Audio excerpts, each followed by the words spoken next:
అందరికీ నమస్కారం. Welcome back to Vaishnavi creations. అందరూ ఎలా ఉన్నారు? మా ఆయన బాదంకాయలు తెచ్చాడు కదా, ఇంకా అవైతే మా పాప తీసుకొచ్చింది. కొట్టుకుందాము తిందాము అనేసి.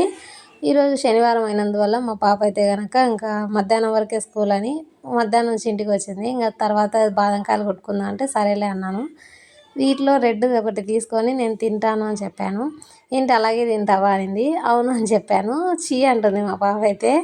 లేదు నిజంగా మేము ఇలా తిని రసం మింగి పారేస్తాము అని చెప్పాను. మా పాప చూడండి చీ అంటుంది. నేనైతే అలా చేసేవాళ్ళం పిల్లప్పుడు. మీరు ఎవరైనా తినింటే కామెంట్ అయితే చేయండి. నిజంగా అలా తినేవాళ్ళము. వీటి కోసం సండే వస్తే చాలు మేము చెట్టు దగ్గరికి వెళ్ళి కోసుకొచ్చేవాళ్ళం. చాలా ఇయర్స్ అయిపోయింది నేను తిని. ఇంకా ఇలా కొట్టుకొని నేను మా పాప అయితే తిన్నాము. ఇంకా ఈవినింగ్ అవ్వగానే నేను మా పాప ఇద్దరం కలిసి ఇంట్లో పూజ అయితే చేసుకున్నాము. మా బాబు వచ్చినాక ముగ్గురం కలిసి. ఇంకా ఇక్కడ వీడు ఏడుస్తున్నాడు. ఎందుకంటే పూజ అయిపోయిన తర్వాత వీళ్ళు గుడికి వెళ్ళొచ్చారు. గుడికి వెళ్ళకముందు వీడిని నేను అరిచాను. నేను చెప్తే ఒక చిన్న పని చెప్తే వీడు పలకలేదు. నాకు కోపం వచ్చేసింది. సరే నువ్వు పలకవు కదా మాట్లాడొద్దని నేను మాట్లాడలేదు.